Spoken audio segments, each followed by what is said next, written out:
Hello and welcome back to White Lines Football, the third podcast today. I'm Lewis, I'm here with Jack. Hello. Hello. So some of you might be wondering why a certain guest isn't here. We're supposed to have Gill's youth team player Aaron Simpson, recently got off a professional contract. We're supposed to have him on today, but due to last minute changes, he isn't here today. But hopefully we'll be able to get him on early next week. So if you want your questions in, still make sure to get them in on Twitter to either me or Jack or the White Lines Media account. So just me and Jack today, we're going to start off talking about football really.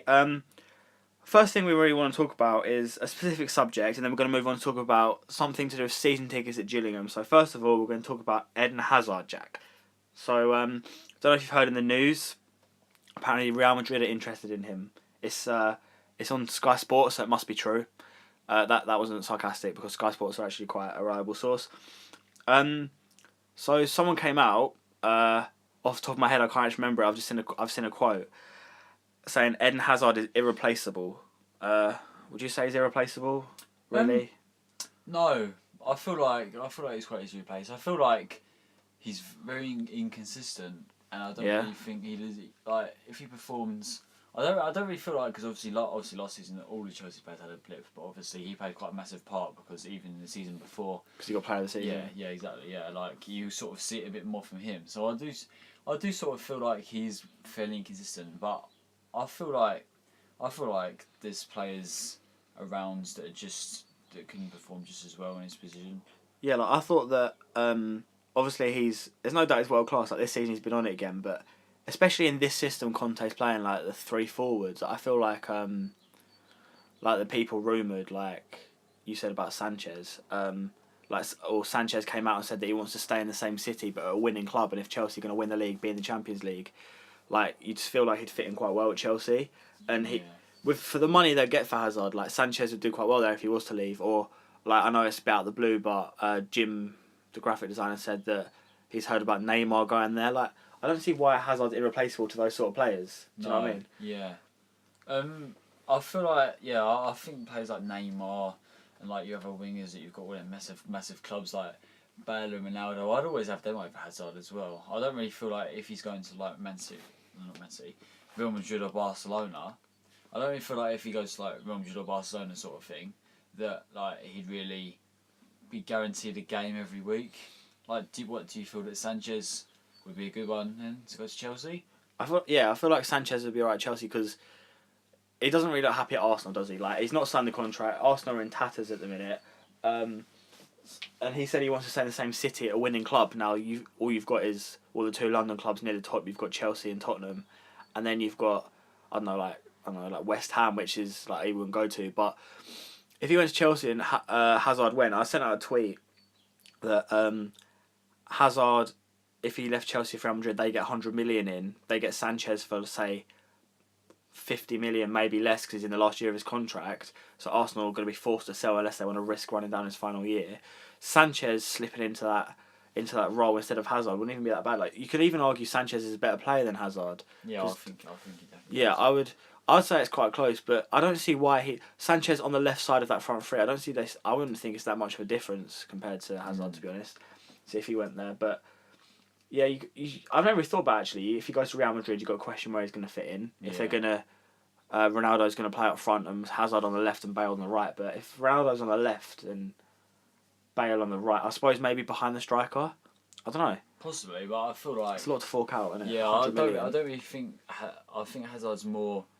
He's not really tall. He's not really strong in terms of like players like Sanchez, and I feel like he's got to be a winger if you're going to play him. Really, I don't really. Yeah, Sanchez has sort of proved. I wouldn't say Sanchez is big and strong, but Sanchez has proved himself to be a decent striker. He's quite would strong. you say? Yeah, I think he's quite strong. I think he holds the ball out well. Like, if you look for his size, I think. Well, for another example, you look at Bale and Ronaldo. They're both strong. Yeah, they're both big. I was quite puzzled when I saw that come out that he got branded as irreplaceable.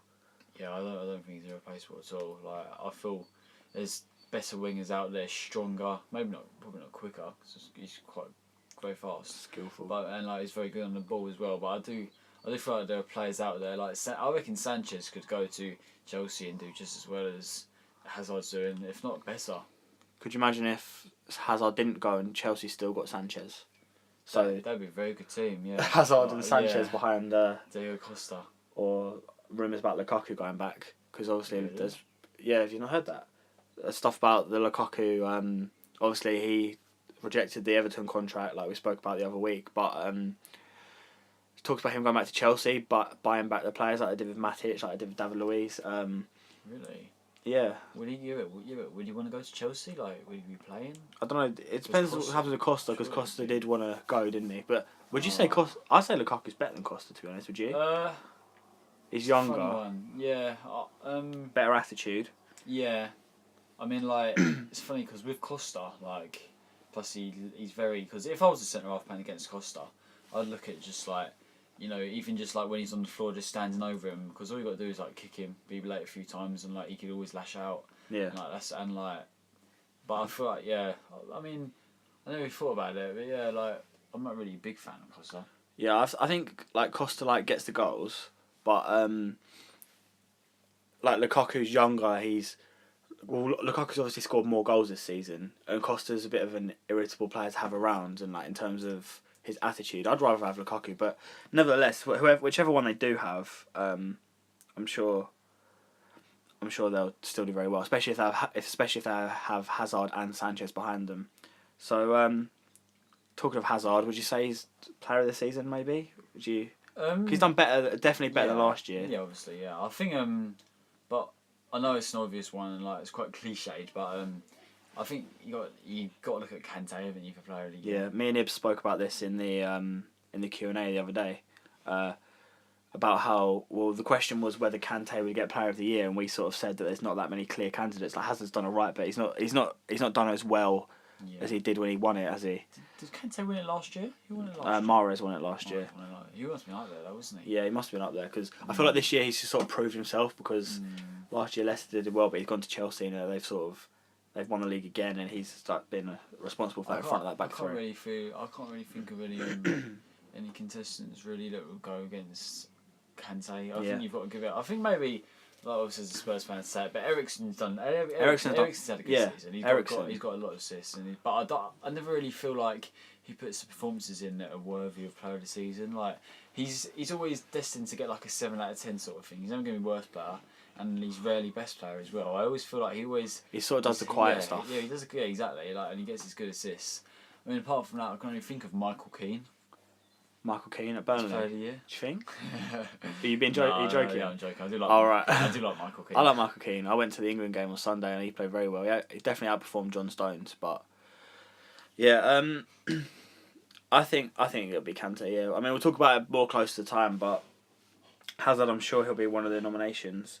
So that's the Hazard talk. Do you think he'll go? Do you think he'll go to Real Madrid in the summer? I think if they put the offer that Chelsea want for him, then yeah. But also at the same time, I think Chelsea will want a quite large offer because 100 million was the talk. Yeah. But I mean, like because it will be quite difficult to like get a replacement unless you do look at Sanchez. But I suppose if they want to keep on to him, I can't really think that they'd get any other better replacement out there that they'd be able to get that would want to come apart from Sanchez. So I feel like he'd be easily replaceable, like we said, but not easily like replaceable with Sanchez sort of player. But if they could get Sanchez in, then I don't think they'd be too object to Hazard going. I think he could go in the summer because Real will do all they can, but they've shown they could be overdrawn with the whole De Gea situation a couple of years ago. That went to tatters and they never got him in the end. But nevertheless, moving on to talk about Gillingham now. First of all, if you're not a Gillingham fan, don't switch off because this isn't necessarily about Gillingham. We're actually talking about the way the club's run. So, mainly season ticket prices, as came out yesterday. Now, this is a problem for me because I'm a student. I have no income because I'm a student. That's my sort of full-time job. I'm 18 now, so I'll be paying the higher bracket. And Gillingham don't have a section for students, so I'll be paying the same price as sort of a 30-year-old in full-time employment. And that price is £400 to watch what is more than likely League 2 football next year. I think the average, I saw a tweet by Reese Hurd from the Last Walks blog about how the average season ticket price for League 1 is sort of £232, I think it was, and we might not even be in that league, and we're paying sort of £180 more than that, £170 more than that. So The other problem is that it doesn't matter what league we're in. Another problem is that they've taken out the under 12 season ticket. Is it? Yeah, they've just put it as under 18s, like all under 12s and everything. Yeah, it used to be under 12s. Used to be £30. £30, and now it's now 100. Now it's 180. 180 if you don't get the early bird one. So I've seen a lot of people on Twitter saying that they're not renewing. They can't afford their kids.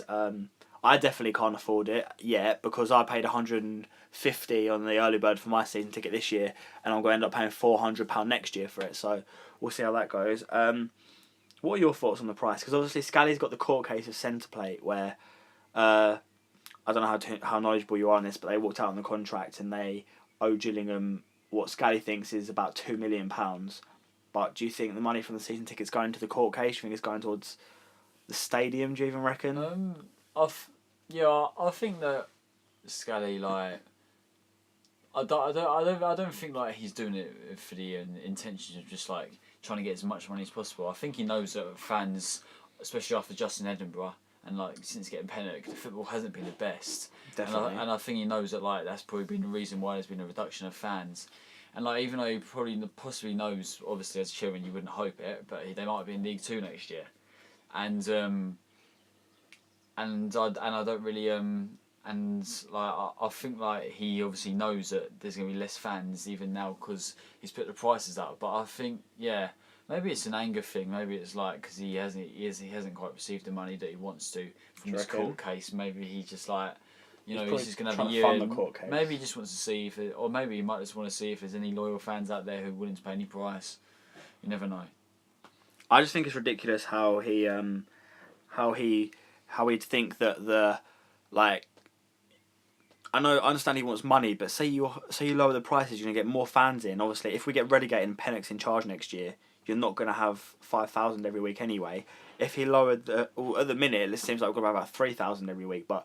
I saw Lewis Hart talk about this on Twitter. He said that if you like lower the prices, then you're going to get more fans in that sells more food, which sort of in a way it might even itself out. But I think he's taking the mick a bit because like fans aren't happy with the current manager situation. They're not happy with the fact that the little Gillingham approach.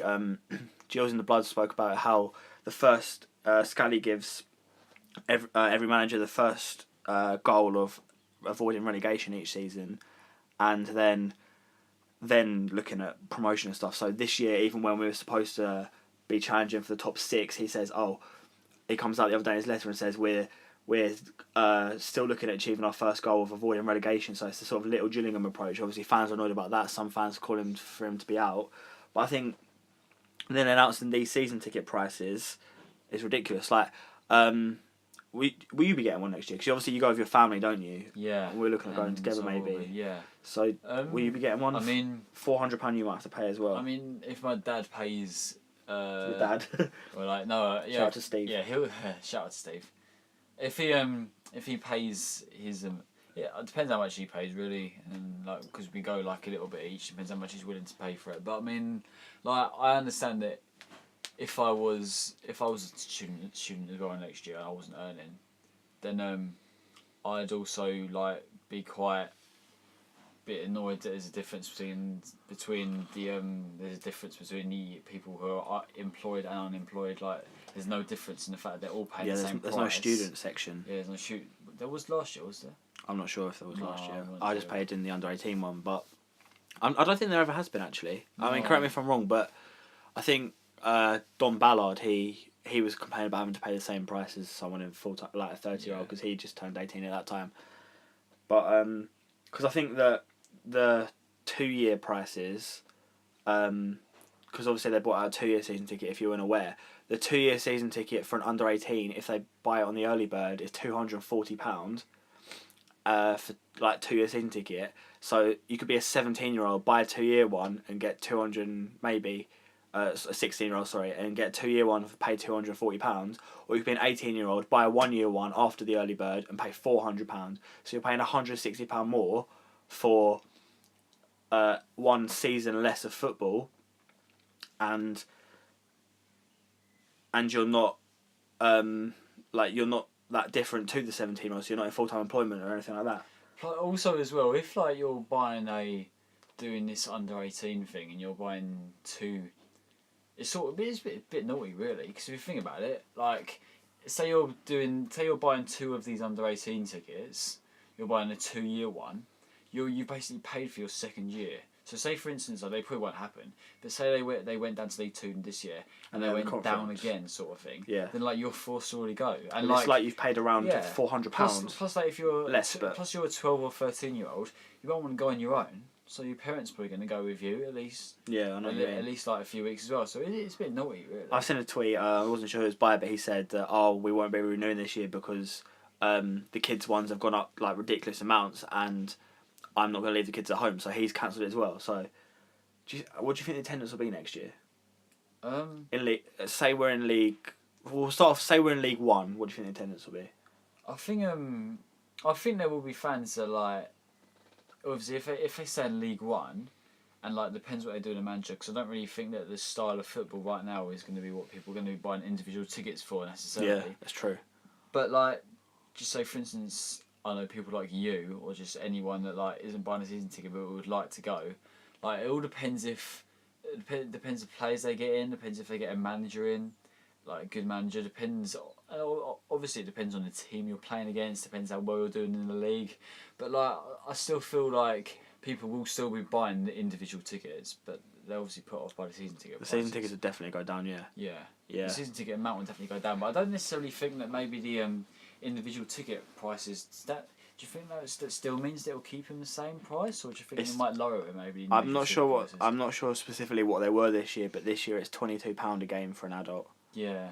Yeah, exactly. Yeah, like I don't know whether because like I think it's around the same. Maybe his name Smith in his video said about it being expensive. Yeah, he said it was really expensive. So Scully might see that and might think, you know, and like after a while might realise that he hasn't got the season tickets he quite hoped for. Yeah. All the amount of season tickets he did last year, and he might start to slowly reduce the price of tickets. Hopefully. Do you think it will be any different in League Two? Like a much less attendance in League Two? Do you think?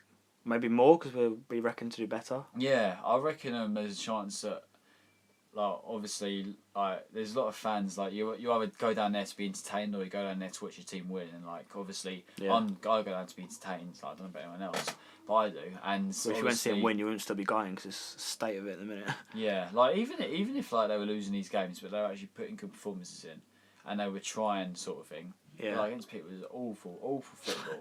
It's so bad. It's just an awful football game. Like, if they were actually trying, like losing it 3-2, and like there was lots of shots, and they were losing every week, I'd still want to go. Like I feel like the year that they went down under Stimpson, like they had a lot of teams down there, like Leeds, Southampton, Charlton, Norwich, and like that they were playing some good football that year. They went down, but that was probably one of the best football I've seen them play. Maybe it was because they were playing against better opposition. You think? Yeah, maybe it was because they were playing against bigger clubs, but like yeah.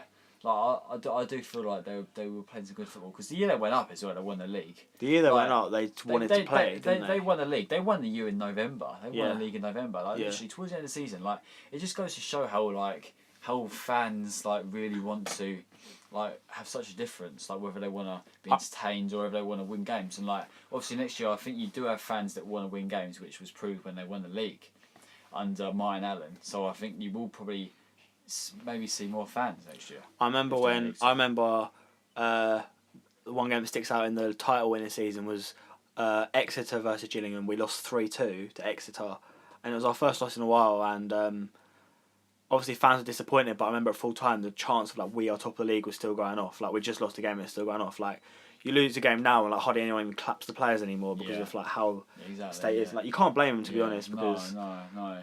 What I mean like. Just when on Boxing Day they lost to Barnet 1-0, like Barnet were bottom and Gills were top. Yeah. And like it goes to show there's not a lot of difference in the league and like.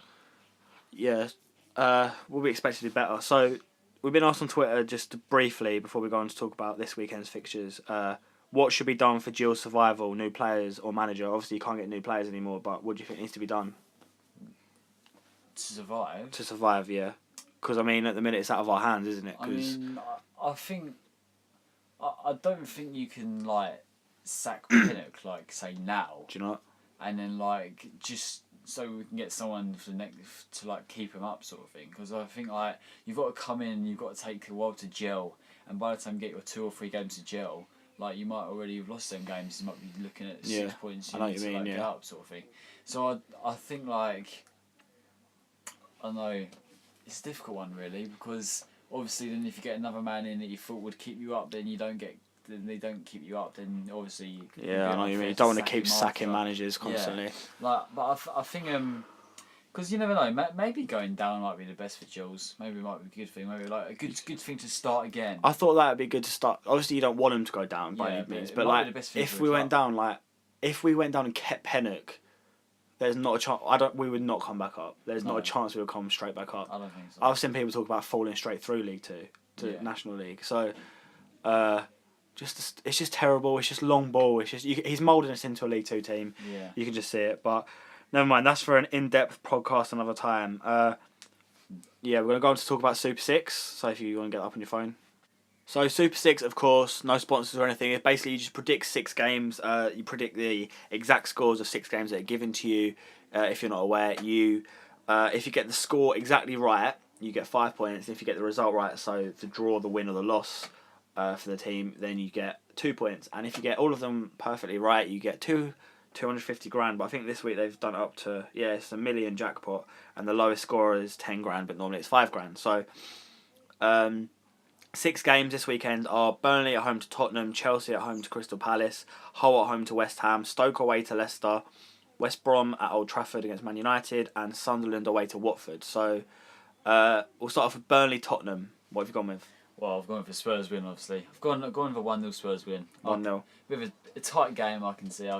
There won't be a lot. I can see Spurs controlling it, but Burnley are quite good. They're quite disciplined at the back. I don't think there'll be a lot of goals. They're really good at home, aren't they? Yeah, they've got a lot of scalps at home already. Beat Liverpool at home. Beat Liverpool at home, yeah. Beat a few teams. yeah, big. They big. thrashed a few teams. It doesn't come up. It doesn't come to mind anyone. I know there's a couple of big teams up there, but yeah, I've gone 2-0. Tottenham's solid at the back, especially in that 3 at the back system that they're playing. Burnley, they're good at home. Terrible away, but good at home. But I think Spurs have just got too much, haven't they? There won't be a lot of goals in that, I don't think. Yeah, not too many. Got 2 very good defences, especially at Turf Moor. Next, Chelsea, Stamford Bridge against Crystal Palace. So Chelsea flying high, looking for another 3 points. Well, I mean, I've gone for 1-0 Chelsea win. You got 1. I've got 1-0 as well. I've only gone 1-0. You were tempted to go Palace. I bet you were. Tempted to go Palace. Yeah, you strike me as the sort of person to be tempted to go Palace because you like a surprise result. I mean, being a Spurs fan as well. He's sort of. I mean, Allardyce has done well, isn't he? Palace, like sorting out. He's done well recently. Yeah, about 3 consecutive clean sheets. If this was like one of the early games, like this game was on Christmas, we'd be saying about 4 or 5 probably. Yeah, definitely under Pardew anyway. Yeah, but he sorted it out. Chelsea flying high. Yeah, and Chelsea like a little, like. They like to go 1-0 up and just hold on, don't they? Well, yeah, they've done Marino, but this season I don't really. They've been grinding out results a bit recently, rather than smashing teams. Yeah, but and I think like they're still doing well, obviously. I think it's probably almost guaranteed now they're going to win a league, but I still feel as though like you're not going to have a brilliant for the whole of the season. So I feel as though this might be a bit of a nitty-gritty game. I can't remember the last time they lost at Stamford Bridge because they've not lost in God knows how long, except for the Spurs game. No, Liverpool, didn't they? Yeah, they lost to Liverpool. They lost 2-1 to Liverpool. I'm not sure. Yeah. 2-0, 2-1. 2-1, yeah, that game was. That but was earlier in the season. Yeah, because Henderson scored that really good goal. But I think it's got to be a Chelsea win for this one. But I wouldn't be surprised. Hull West Ham. I've gone 2-1 Hull. 2-1 Hull. Yeah. I've gone 2-1 Hull. I think I think West Ham have lost 3 in a row, haven't they? Yeah, and I think Hull playing good football under Marco Silva. These are the sort of games they need to win if you're going to stay up. And like I don't think they've been bad lately. I think that they were alright. I think they're going to be unlucky. I think they'll come 18th. I think they're going to be unlucky to be the worst of a few solid teams down there now. Yeah. If you look at all the ones that have changed managers, basically everyone except for Sunderland, who I don't think can afford to. But they're playing some good football under Marco Silva. They've got some good players there. I think they'll get the result. Leicester versus Stoke then. You got with that? I've gone 3-0 Leicester. 3-0 Leicester. 3-0 Leicester. Jamie Vardy hat-trick on the cards. Jamie Vardy hat-trick. I've seen him score live, mate. I'm impressed now. Did well when he came on against Lithuania. I've gone 2-1 Leicester. 2-1. Wait, I just realised you've got Lee Grant in your dream team. You've just gone 3-0 Leicester. I know, that is bold. I've only just realised that as well. You just It's not realised good, that. It's not good, is it? You're going It's to not change good. it? Oh no, No? keep it 3-0. You can't change it now, can you? 'Cause if it... Imagine you got a 5 right and then that finished Aye. 3-0. Oh, what would you do? Anyway, No. yeah, I've gone 2-1. Leicester obviously picked up form. Stoke are probably the most irrelevant team in the Premier League, except for Sunderland. They just do the same thing, come 9th every year.